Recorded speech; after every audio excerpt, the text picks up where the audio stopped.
right. Well, No, first, that's the business thing first. look at them, you two. So first, thanks. Well, first, thanks for taking our dogs today.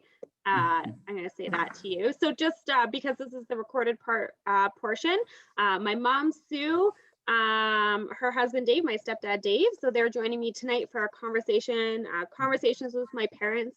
I have a little preview of what they're going to ask me. But they are Ward 11 residents, they're dog owners, they're avid runners. They are at or nearing retirement and also considering a move. So I think they're going to ask me a bunch of questions and hopefully check them off as they go, score me. It looks like they have a scorecard to see how I'm going to do. Yeah. Just make sure you file it with all my other report cards. Yeah, but you won't take any of it back. I'm still pouring it. All right. So yeah, go ahead. Ask me, tell me, have a conversation. Great. Well, Courtney, one of the things that, I'm self-employed and living and working here in Ward 11. One of the questions we have is, what are your thoughts around support for business owners, small and medium-sized business owners in the ward in the future from the city? What do you think you can do? Yeah, for sure. So a couple questions and maybe just some clarity. Are you thinking home-based businesses? Because there's obviously a distinction between home-based business, retail business, office business, and depending on where they're at. So did you want to focus on one, or do you want me to cover all of them? Actually, more of the home-based entrepreneurial type of people. Okay. So from a home base, so I think it's really important actually when we do talk about small businesses in Calgary that we do think about our small business owners as home-based businesses. And I say that having been that previous or home-based small business owner, right? And some of the challenges there are around licensing and permitting in your homes.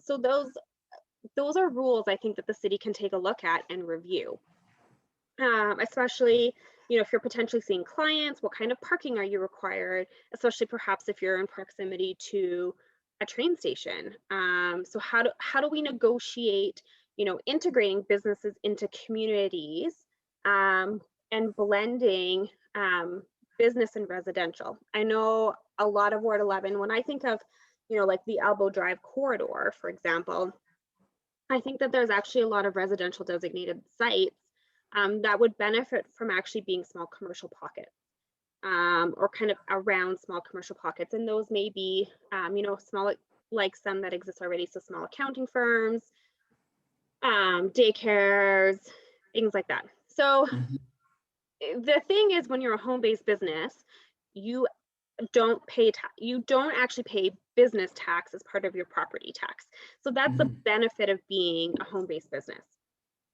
And I think it's one of the great luxuries that you get.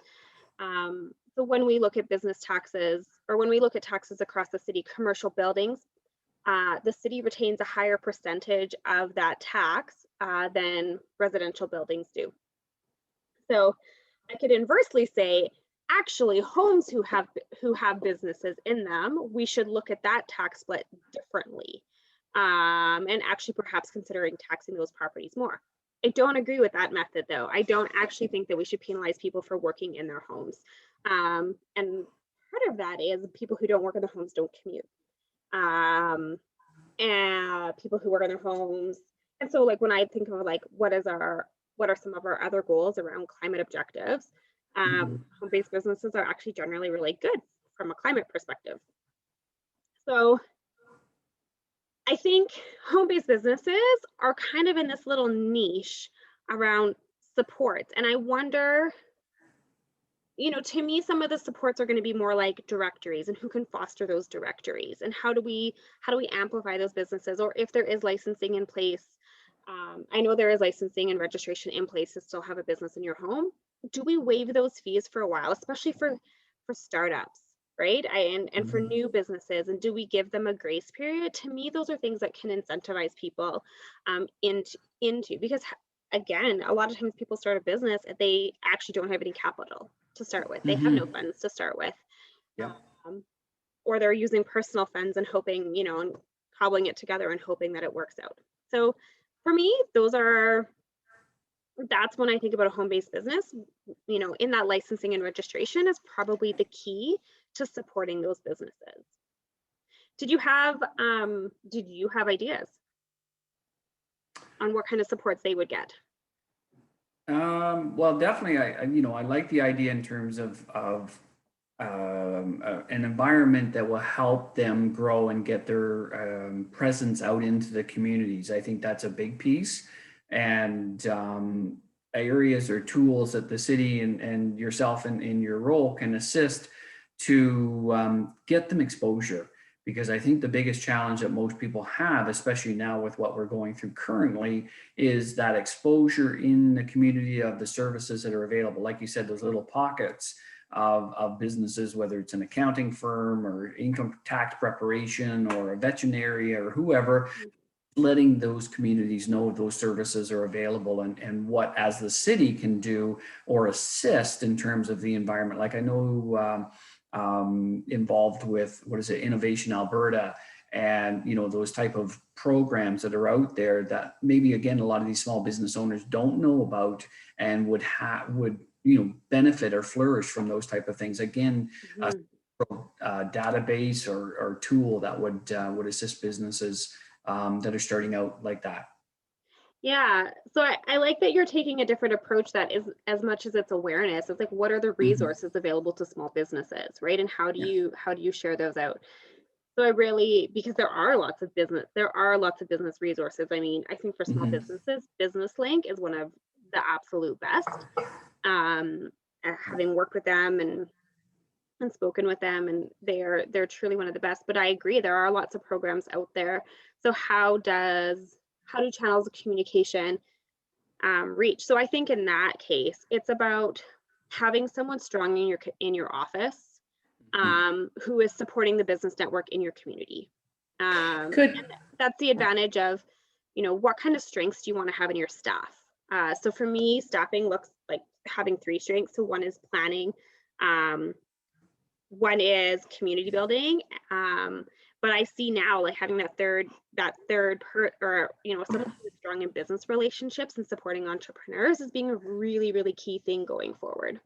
Would it be possible even, like people have to apply for business licenses, correct?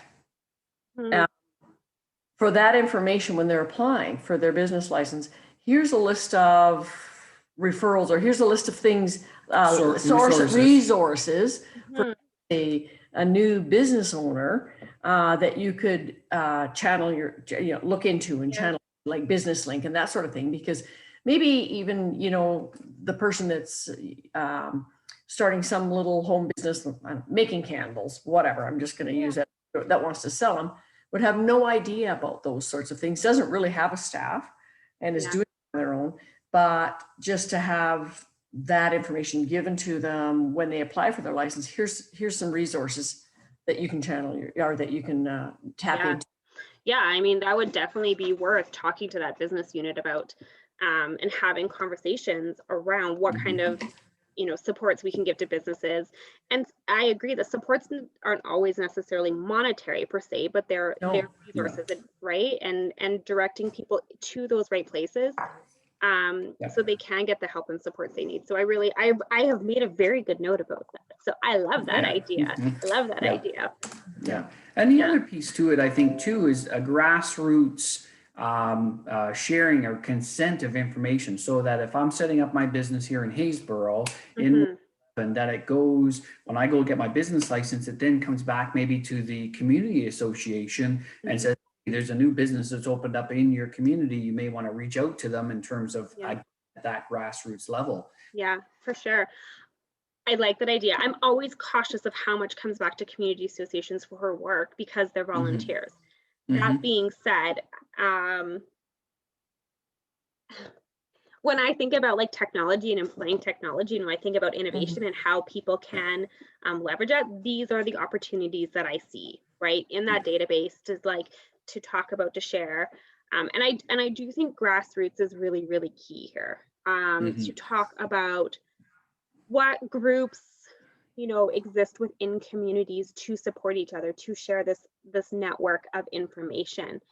So maybe it is a business fair So that's where, like, as a counselor, I could be like, okay, I have something called a ward community event fund, right? You can apply for a grant to put on an event. And so that's where I would encourage grassroots business to apply for an event, to have a fair, to have a business fair, so that they can attract people, bring them in, and share their business.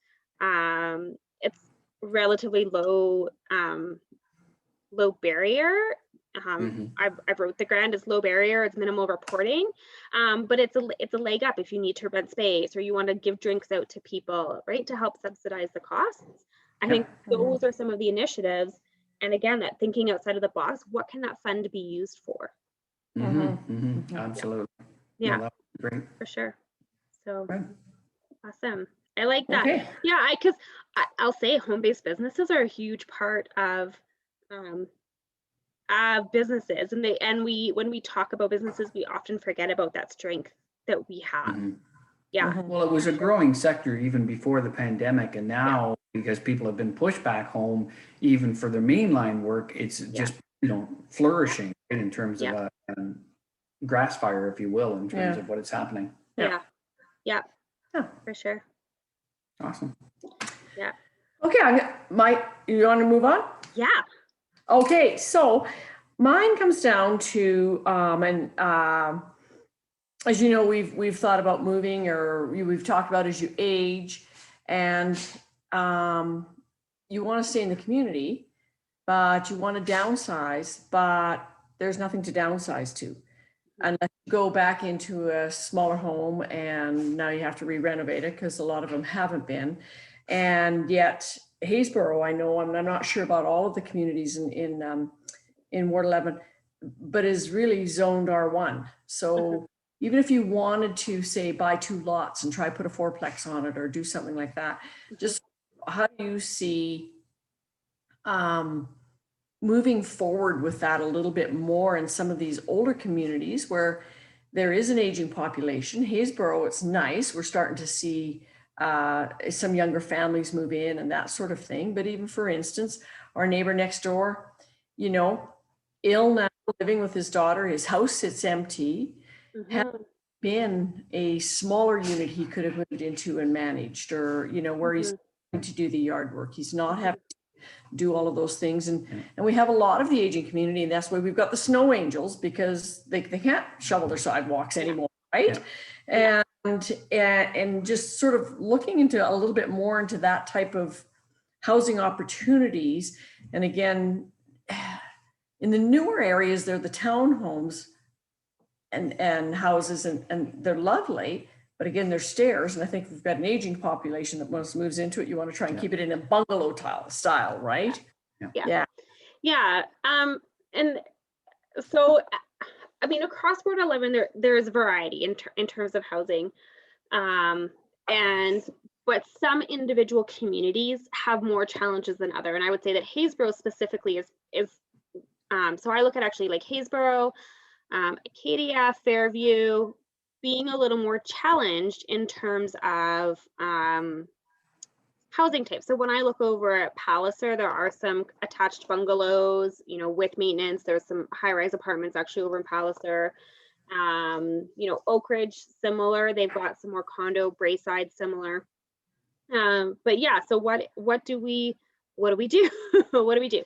So I think there's been a couple things that have set the stage. So one is the Guidebook for Great Communities. So this is a visionary document that is for the whole city, but it really talks about what makes a complete community. And so it's about that ability to literally move. So both, move homes, but also like walk and bike and like drive around your neighborhoods comprehensively. What we're seeing in a lot of established neighborhoods in Calgary is we will never hit peak population again. So I'll speak to Haysboro just because I'm super familiar with the numbers. So Haysboro peak population in the 70s was 7,000 people. It is now it hovers around 4,000. Even with families moving over, even with new families moving in, family sizes aren't as big. So it will never achieve peak population with the way that it is structured now. And that is the majority of communities, built in that late 50s to 90s kind of range.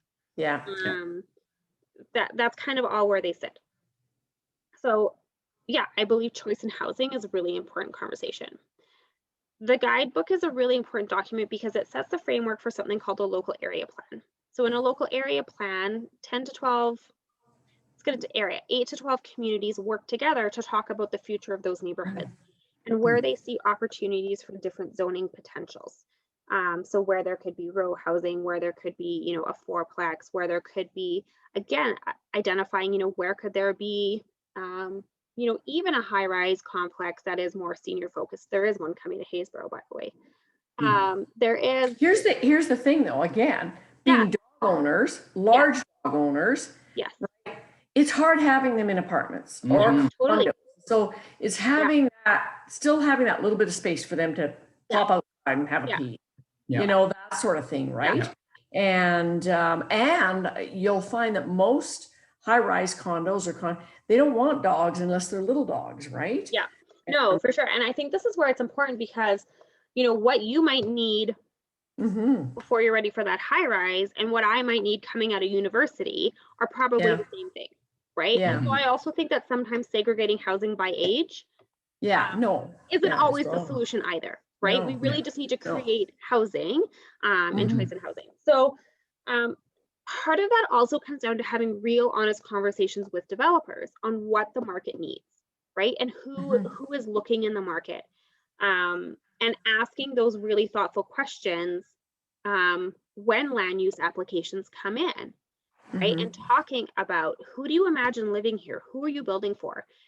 Because another huge component about this is like what finishes are developers putting into houses, because that affects the price as well, right? So these are real conversations we need to have around equity in housing, around who are we building for and why are we building it that way and what are the opportunities. So barrier-free housing, we have a real shortage of barrier-free housing, and a lot of people, so this is for like anyone who might have a mobility or maybe they are blind, right? Or they are deaf and they need different supports in their house. And they're going to either have to retrofit or find something. And so, and I even think it's even things like, you know, when we do build high rises, if they're not age specific, what floors are barrier free or what suites are barrier free? So you get a mix of populations in your buildings. So I know this was part of the conversation, the Safeway site, which is now, what's the name of the thrift store? Value Village. Right. So we talked with RioCan at length about that, about, you know, if you are building next to shopping, you are going to have people who have some mobility impairment. So how do you build suites and units that cater to those people as well? So as we're getting to it, the local area plans are the key to it, are the key to talking with citizens and that participatory planning around how we are going to rethink our neighborhoods for future use and for those for us to move through the stages of our life. Ward 11 has one of statistically the oldest populations, so the highest number of seniors in the city, even though Calgary as a whole is like what we would call a young city. The average age is less than 40. Ward 11 is higher, and we do have a lot of residents wanting to age in place. So I think the other component of that is having strong social services in our neighborhoods, and that either being done, you know, fostered through the community associations or some of the other social service agencies that are existing in our city to give supports to those who want to age in place, and recognizing that all choices are equally valid, whether you want to stay in your home or whether you want to downsize and move to something smaller. I think, again, this is where when we look at backyard or like laneway suites as well, right? So you can be on site with your family. Those are also really good options, right? For us to consider as we think about how we have, you know, multi-generational housing, how we have, you know, even, you know, if you need care to live with you, you know, because maybe you're in the house and the care is outside of the house, and we have all kinds of people who are needing care. Right? We have children with special needs who need caregivers. We have people with disabilities who need caregivers. We have seniors who need caregivers. So we need to make sure that we're not looking at this as just an age issue, that we are looking at all populations who Yeah. need opportunities in housing to be part of communities, and we are not self-selecting and segregating people Yeah. based on their abilities or Mhm. needs or wants, for that matter. Yeah, Yeah, yeah. true enough. Yeah. Yeah. Good. You have another question? I thought you did. Well, I do, but Well, you asked yours, yes. Okay. We'll back and forth it. there you go. Being so polite to each other. I know. Hey, well, we're on TV and we're Yeah, being yeah, we're being right? recorded, So- yeah. Just wait till the camera's off. Anyways, as you mentioned, I mean, both Sue and I love to run, and we participate actively in the community, in terms of getting out and exercising. One of the big things, I guess, in terms of the change in the city's approach to managing the pathways. What's your thoughts on that? What do you see going forward? How can you help in terms of making sure that in Ward 11 we still have a very strong, robust path network and continue to monitor, maintain, and grow it? And I because I think what we saw is a few years ago, I think the city contracted out the snow clearing on the pathways, and there didn't seem to be a lot of problems. Okay.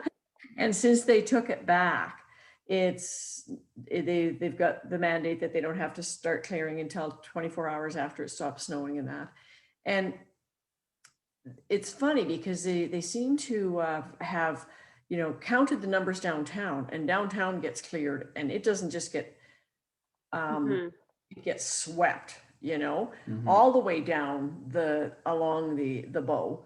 And yet it can take 48 hours from start from Glenmore Landing, and not just as runners, walkers, and really highly used pathway. Yeah. And it just surprises me sometimes that the clearances, and then by that time it's packed down, and then when they do clear it, now you have ice.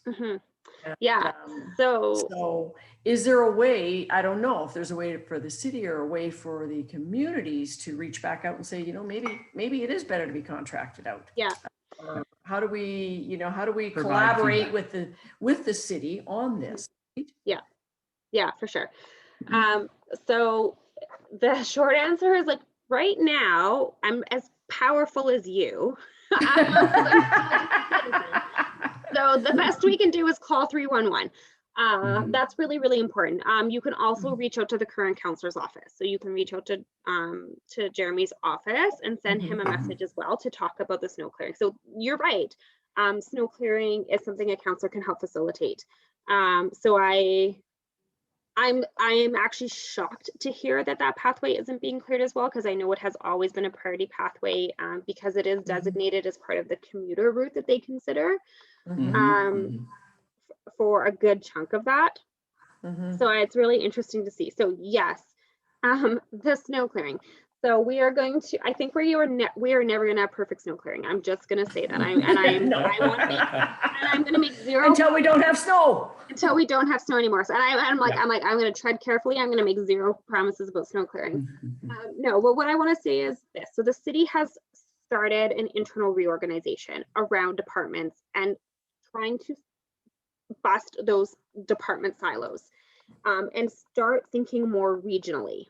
And having different groups who need to be working together, right? So snow clearing, rather than snow clearing, being done like, this is the transit snow clearing budget, and this is the parks snow clearing budget, and this is the, right, into getting divvied. It's like, okay, this is Southwest Calgary, this is Ward 11 snow clearing strategy, right? And then that's that opportunity to talk with citizens, like, where are you using, looking at where people are walking, looking at where people are driving.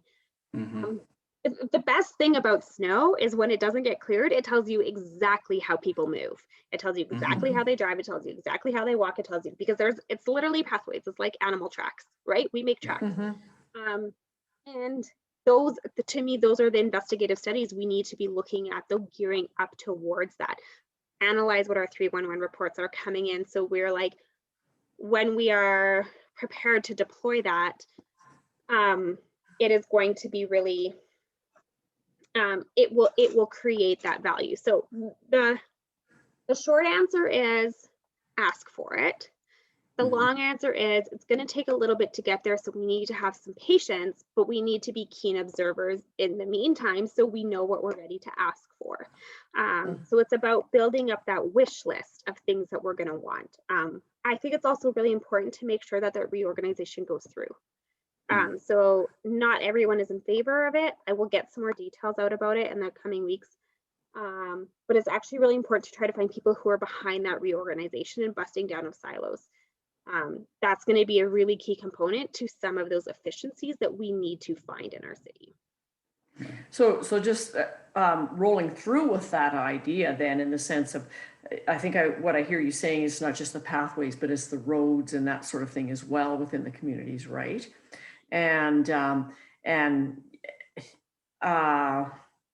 it's not just Ward 11, and it's across the city. We all complain about the residential snow clearing. Yeah. And and I think I've spoken to you about this before, but again, maybe communities collaborating together with assistance from the city, where you have your own, say, truck and blade, where it gets then that, the communities, that's, the city takes care of the main roads, and then you have maybe a group of 4 communities that can get together, and they've got their own little snow clearing, a couple of trucks and blades and stuff that clear the residential roads. Yeah. So the challenge with working from a private contractor standpoint there is liability. So if they were to hit a fire hydrant, if they were to get in an accident, if they were to, right? So a lot of the contracted snow clearing was done on path. If you look at where a lot of the contracted stuff was, it was with small equipment on pathways. It wasn't on roads, right? It's also about like knowing proximity to the curb. It's about knowing where speed bumps are and when to lift and when to lower. So to pass that off into the hands of potentially volunteers actually becomes a liability and risk. And that's a whole other level of insurance too. So in theory, it's a really, really good idea.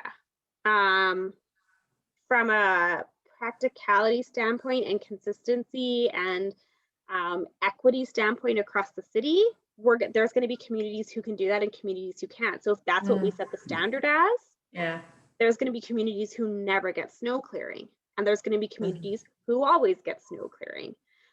So it also comes down to equity across the city, and how do we find a way to deliver our service. I'm going to pick on snow clearing a little bit here and say every year it comes up in the winter after we have 1 or 2 big snowfalls. I'm going to say from a physical standpoint, it is this much more work for me to drive my car when it snows. It is this much more work for me to walk when it snows. Right? The amount that and it is, don't get me wrong, it is frustrating to feel like you can't get out of your city. It is frustrating when the plow goes down your street at 1 a.m. These are the issues that we do need to deal with, and we are a winter city, and we do need good winter strategies. When we always bring them up right after the snowfall, nothing gets solved. This is okay, it's March, we're done with the snowfall. What can we work through over the next 6 months so that we are coordinated for next year? Using that historical knowledge, like when it snowed, and where are those priority areas, right? And again, when we talk about mobility and equity and all those other things, what kind of, what do we need? What do we need out of this service?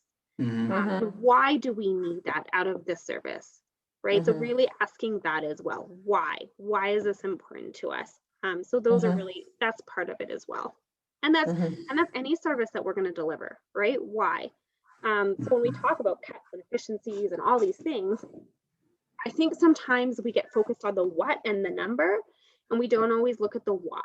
And so it's really important that as part of that budget review process that I would be a part of, asking those whys. And that sometimes then helps to lend and some insight into why we've been doing something, right? Or maybe why it's time to end something, or why we need to do something else instead. So making sure that we're having those nuanced conversations, right? And it's not always just about the number, because it's important when we talk about government's job is to deliver services. And those come with a cost. That is right? It is not to run a business and to make a profit. It is to deliver a service.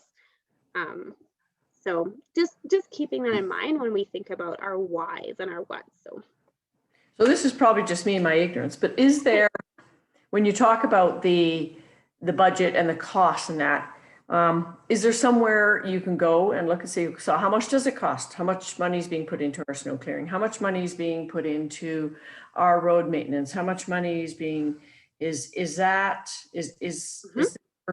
you know? yeah. So if you actually just go to calgary.ca and like put in the search bar budget, you'll see the breakdown. You can see cost breakdowns. I can send you some sites as well. That's totally fine. Now, it is not detailed, right? It is not, right? It's going to be a really high level overview, but it will give you a good idea of where your tax dollars go. And I can find those resources. I've got them all bookmarked, so I can find those and send them out to everybody. That's not a problem.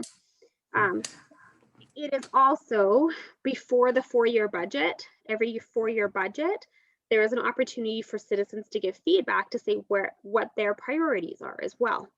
Because ideally the budget should be citizen-led and based on their priorities. And again, this is where having strong working relationships with different groups as a counselor to hear what some of those concerns are from them.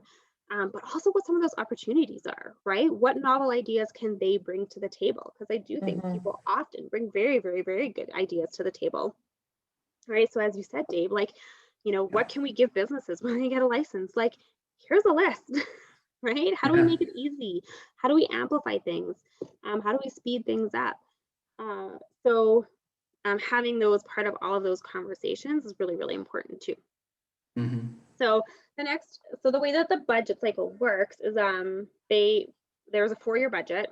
So the current budget goes until 2022. So incoming counselors get 1 year of all the unspent operating budget funds. So there's operating budget and capital budget. So they get all that one last year to cobble through, and then they work into that next 4-year budget cycle.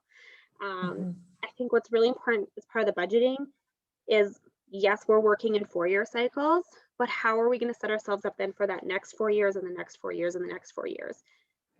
Because what we've done is we've done a lot of squeezing, and it is just squeezing, and it's going to come down the road at us later. And we need to be really mindful of that as we move into the next couple budget cycles, about what some of those constraints are that things didn't get spent money on and where that's going to affect. It's also worth looking at what comes out of the capital budget and what comes out of the operating budget, and is there room to move things around, and how does that change things for the city? That is deep forensic accounting, and I am not an accountant, but there are people who are willing to look at that and work at that, but that is part of that deep exploration that needs to happen around what we have and what we're investing in. Yeah, well, I guess just from my perspective, that's what it feels like, is sometimes it's just, there isn't any long-term planning. It's okay, in the sense that it might cost us a little more right now, but in the long term, if we look over not the next 4 years, but the next 8 or the next 12, now is maybe the better time to do it, or maybe spend a little more now because it's going to save us money in the long. It just kind of seems like, well, let's just get through the budget here for the next 4 years, and then we'll worry about the next 4 years after that. And you're right, always chasing your tail then. Yeah, I would say it's kind of like repairing your car, right? If you're always if you're doing the minimal maintenance and you defer, you end up with a much bigger bill at the end. It's a similar thing. We are taking care of a very, very big house. It's a very complex and a very big house, right? And a very big car, and there's a lot of moving pieces.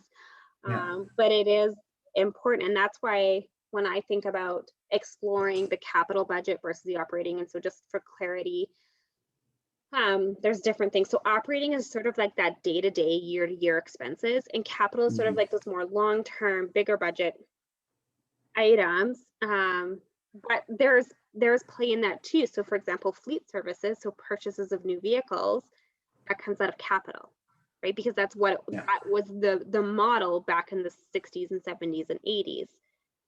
Is that the most viable thing, or should that be coming under operating now and something else is moving under capital, right? So how are we defining what comes under what?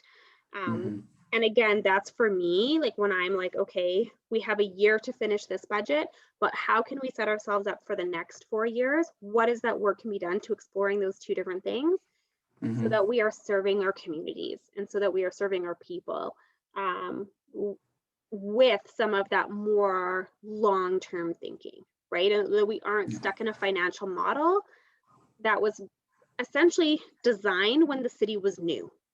Right? Like when we actually think about it, if we look at when the majority of the growth happened over the city, all things were still new. Even if you look in the 80s, most homes were still 30 years old, right? We had a few century homes, but if you look at when that big boom was, the infrastructure was, 10, 15, 20 years old. And we are dealing with issues around, our utility servicing, especially water and sewage, and those pipes needing to be replaced. And that's going to be a huge price and a huge component of putting densification into neighborhoods. But if that's coming under the operating budget, we're going to be at a loss. And this is where some of that thinking comes in about like, well, who goes in first? Is this something the city is going to go in and do first? So it makes it easier for developers and builders to come in and they are not fronting up the costs and having to recuperate. What does that relationship look like between all of those pieces? Some of those conversations are starting in the city, for sure. I've been sitting on a couple working groups and we're having a lot of conversations around utilities and reinvestment and how all those pieces tie together. But it's not a finger snap kind of decision, right? It is, fast is a year or 18 months, right? Because of all the complexity of factors. So.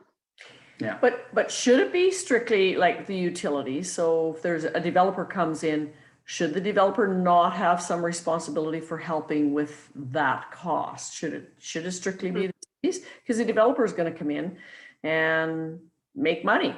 Yeah. So they should do they not have some responsibility as well? They do. Yeah. So it's called the first in problem. So if you are the first person in and you have to tie into an existing utility and that whole utility, and so it may be the whole block, right? That whole block needs to be replaced in order for you to build. You are responsible for that whole block. So if those other 7 properties do anything, you don't recuperate any of that money. You essentially are loaning the city that infrastructure money until the other people come in and pay that back in. And then you get a reimbursement. So one of the things that stalls development is that no one wants to. So if someone's smaller, they may open land. So developers will be sitting on land for a long time, and they're waiting just for that tipping point for enough things to be happening at the same time, so that there's a shared cost. Oh, okay. Interesting. So, Did you have any others? No, I'm good. Awesome. What else, Mom? Is that good? We're not very good financial people to ask you about budgets, things like that. But although there was, in reading your newsletter and that, I think one of the things that you've talked about is the diversity in the city and how we've almost created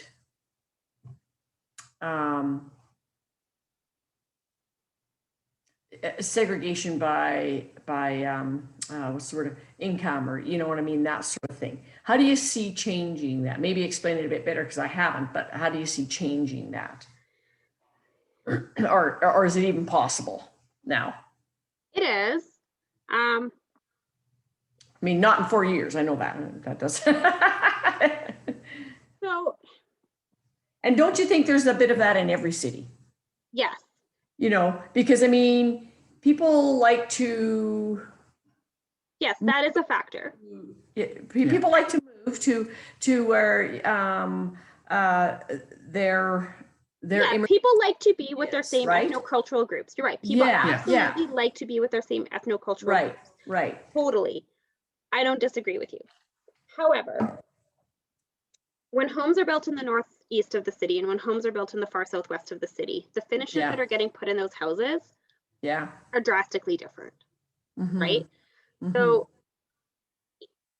for new Canadians who are coming, or new Calgarians,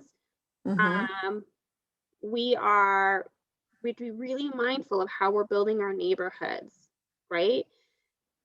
And thinking about, and so for me, this is a bigger conversation that happens with developers around what kind of city do we want to build. This is a conversation with literally, it's called Build, B-I-L-D, around, you know, what kind of city, you know, do we imagine for our future? And also understanding that affordability in housing looks like many things. And it looks different for everybody. So what's affordable for me and what's affordable for you and what's affordable for anyone listening, they are different things, and it is okay. And it is not, you know, it is not wrong. It is not wrong to make money and to live in the house that you want to live in. There is nothing wrong with that. The challenge is that perhaps if you make money and then you want to live in that house, but there's no other people like that, and so you end up living somewhere else, that, right? And so it's thinking in all of the factors and facets. So you're right, we're not going to fix it in 40 years. And that's around having conversations with ethnocultural groups. That's around having conversations with community associations and support organizations and residents about, you know, what is that community that they want to build and what is it going to look like. So by 2036, over 50% of Calgarians will be Black, Indigenous, or a person of color. Yeah, because I mean, just an example, like, you know, we had been looking at things and stuff, and over in the old Curry Barracks, I can't remember the name of the development, but just thought, oh, it looked kind of nice. I looked at the starting price is 1.7 million. Well, it's like, you know, they're deciding what the developers essentially are deciding. They're deciding who can live where. Who can live there. Yeah. And I mean, obviously, like, it's also price of land. It's like there's so many factors, right? There are so many factors. But then when you also look at travel times across the city, right? And then affordability for certain kinds of transportation, i.e. vehicles versus transit versus cycling versus walking, right? When you are segregating people by income, you're not essentially letting them work and live in their own neighborhood. Which is also part of our conversation. So which has also been part of the whole issue in the pandemic and with the multi, you know, and carpooling. It's families and not being able to work in their own communities and it's absolutely highlighted some of that inequity in our city around how people and where people work. For sure. And how they travel to those places as well. Carpooling and kids to school, right? So like, for example, North Central Calgary, they don't have a high school. Those kids travel over an hour each way every day to get to high school.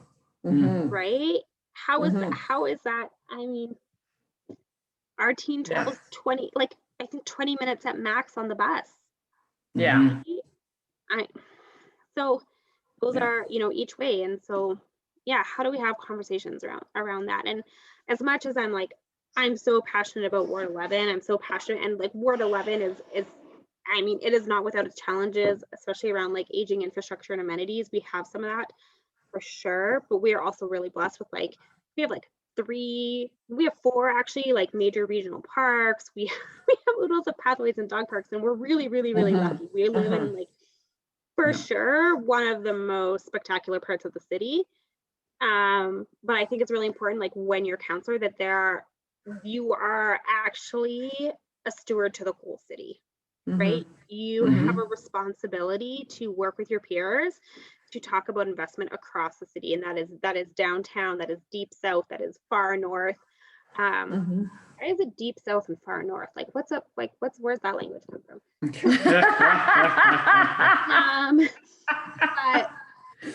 But right, from the west to the east, like, we have to talk about building a city that works together, because ultimately at the end of the day, like, people are our biggest resources. People are what we're moving around, right? Commodities are not moving without people, right? People are the drivers and the movers and the shakers and the builders.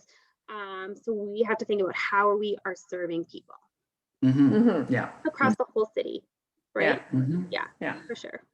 And all segments too, you know, Yeah. industrial, commercial, and residential. Totally. It takes all sectors working together to make a city, right? It takes all, like, and we can't, and I think we did live through that a little bit where we had a sector that was prioritized, and but I think now we are really seeing that we need to support all sectors, right? Oh, Because absolutely. one sector is not going to make or break us anymore, right? It's going to be the collective of all of us working together in various ways that rise us up.